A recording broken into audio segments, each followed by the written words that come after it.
Parklands. We are going to a picnic to celebrate Charles Dickens. We have a statue of him. One of the only 3 statues in the world of Charles Dickens is here in the Centennial Parklands in Sydney. And we are celebrating the International Dickens Conference, Boz in Oz, which is here in Sydney this weekend. Oh, wonderful. And people ask what is your favourite Dickens book? And to be honest, I find it really hard to make a judgment on that. I don't. My favourite Dickens novel is A Tale of Two Cities, and I think it's partly because it was my first Dickens book. And I think when you discover a new author, a book of theirs that you read is always your favourite. I think it's partly because I love the French Revolution, and so any book set in that tumultuous period is going to appeal to me. And I also love it because it just really tugs at the heartstrings. Yeah, well, Dickens is so good at tugging at the heartstrings. I know. I think Great Expectations is one of my favourites, and I think because of Dickens' really vivid, evocative descriptions of London and the images of Magwitch, swimming in the muddy Thames, House Tooth, really sort of the way it communicates the intense poverty in Britain at the time, and that the image of little Joe's death, of course. So I don't like to consider myself too much of a softie, but I just remember wailing and bawling my eyes out when I read that scene. Yes, I've cried my eyes out at famous death scenes in Dickens as well, and I've laughed out loud. I mean, I think that's his genius. He's both funny and yet terribly sad as well.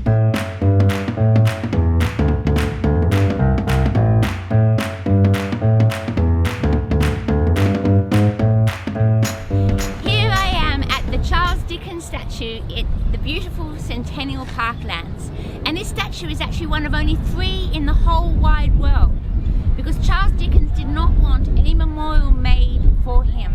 But the people of Australia loved Charles Dickens so much that they actually had this statue commissioned and put here in Centennial Park, and it was here for many, many years, and then it just disappeared and no one knew where it was, and for decades it was lost. Then a member of the New South Wales Dickens Society actually made a public appeal through the Sydney Morning Herald saying, where is the statue of Charles Dickens? And they managed to find it. It was hidden away, lost and damaged in a storeroom somewhere. And so there was a campaign to have it restored and put back in its rightful spot here in the Centennial Parklands. That's the story of the mystery of the Charles Dickens statue.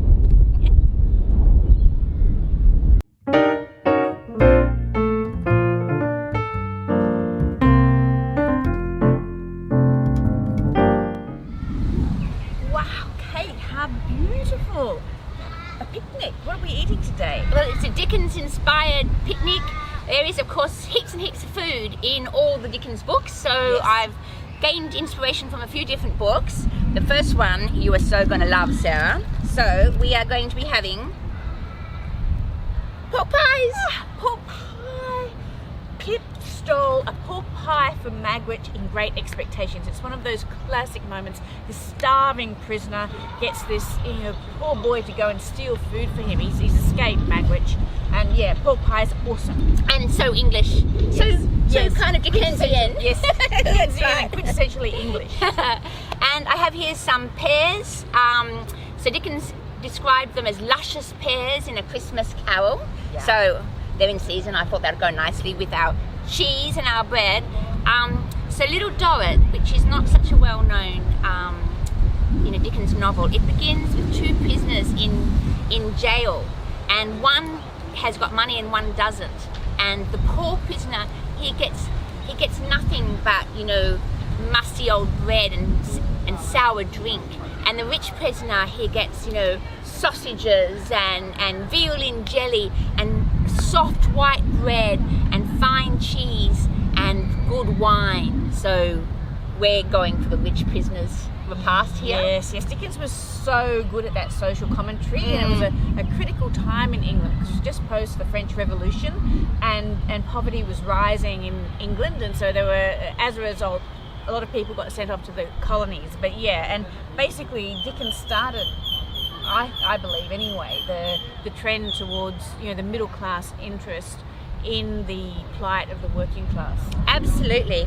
And then finally, we've got a few other little delicious things. So, let us eat, drink, and make merry. Cheers. Cheers. Delicious, delicious.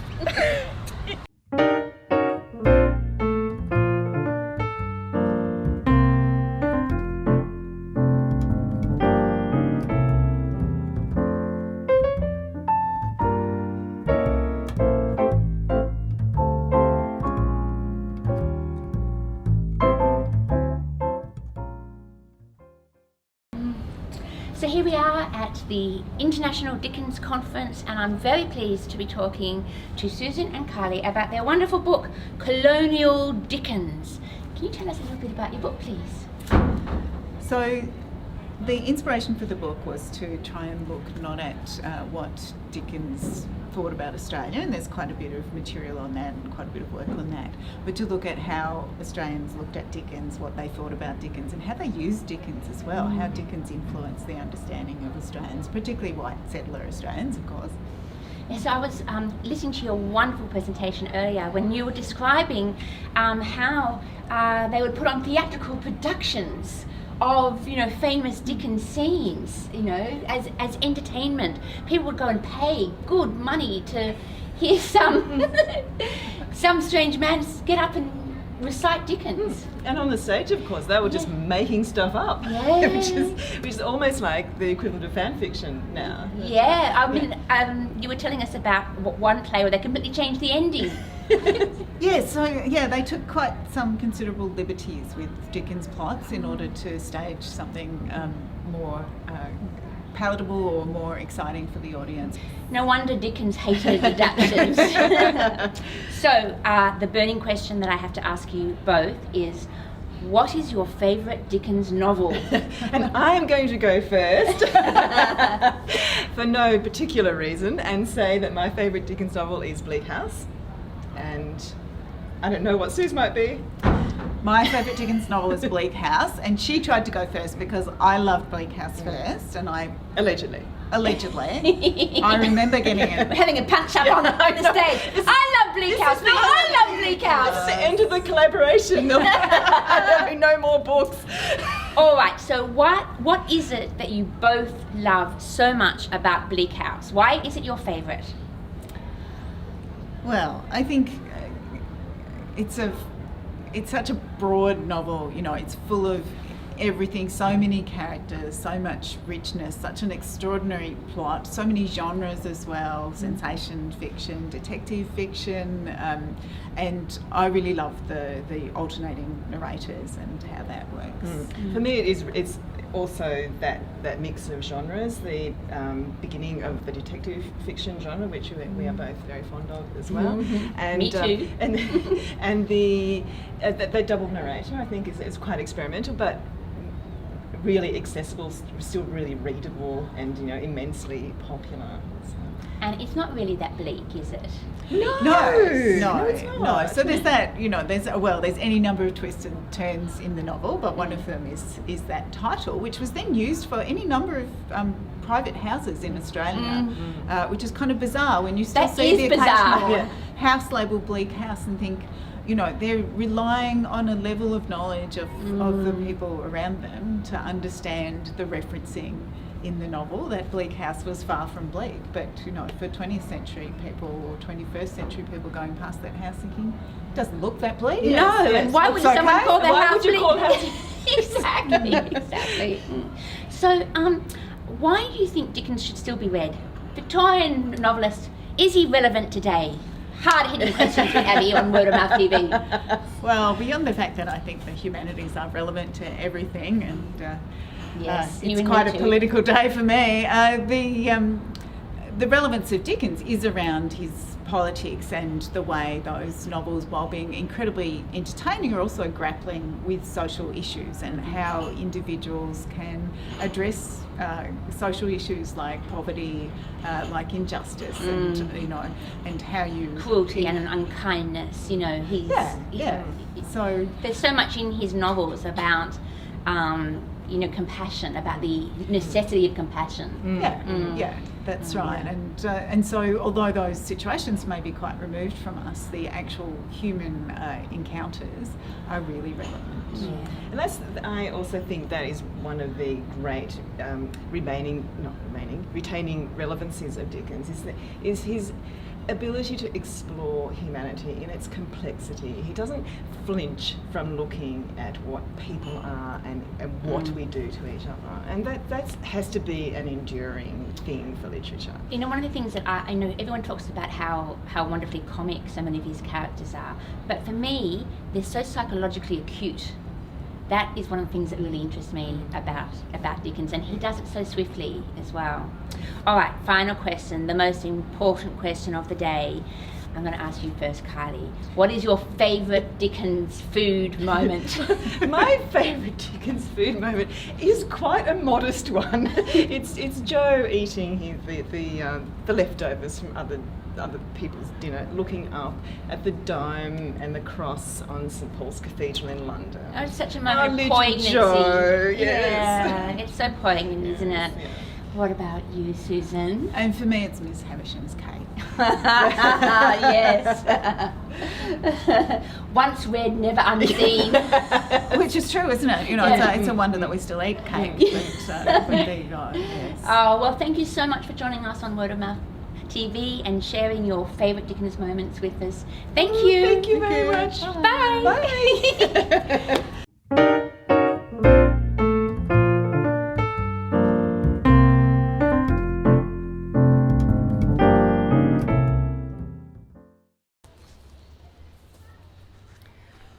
Well, here we are at Vaucluse House, where Boz and Oz is staging a Dickensian feast for its guests.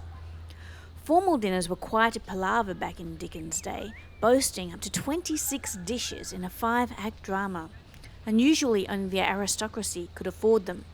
But the rising middle class were keen to replicate these lavish dinners, so Charles Dickens' wife Catherine wrote a book of menus to serve this new market. It was titled, "What Shall We Have for Dinner?" and written under the charming pseudonym Lady Maria Clutterbuck. It proved something of a hit and boasted 5 print editions. Charles' favourite was leg of mutton stuffed with oysters, and Catherine's was rich, lemony Italian cream. Today, not only will we be eating such a feast, but we will be interviewing Jackie Newland, the historical gastronomist who designed the meal, and Susanna Fullerton, one of the world's leading experts on Jane Austen. Shall we go?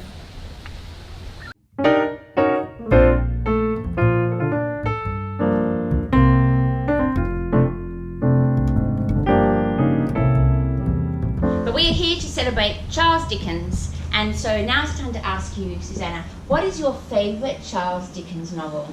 It's hard because there's so many wonderful ones, but I think I have to say Bleak House. It's so magisterial in its scope. Dickens juggles such a huge number of characters who all seem to be so separate from each other. And then like a great puppet master, he sort of pulls the strings and suddenly you see all the connections of the different characters at the end. And it's a brilliant, brilliant novel. So, Bleak House. I have to say that Bleak House is Sarah's favourite Dickens novel as well, and she's always telling me that I should read it. And Great Expectations. And Great Expectations, yes. And so I am going to read Bleak. I have not read Bleak House. I'm going to read it now. Great. I promise, Sarah. Yeah. All right, so if Bleak House is your favourite Dickens novel, what is your favourite Dickens food moment? I think I'd have to say, because it comes from such hunger, the moment when Pip steals food from Agwitch.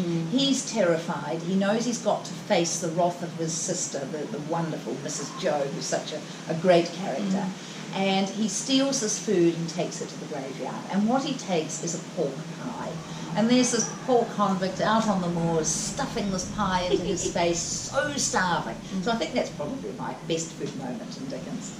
Well, we were stuffing pork pies into our faces only a matter of about an hour ago, so we can certainly feel that that extreme hunger and the delicious pork pie. Susanna, thank you so much for joining us. Thank you.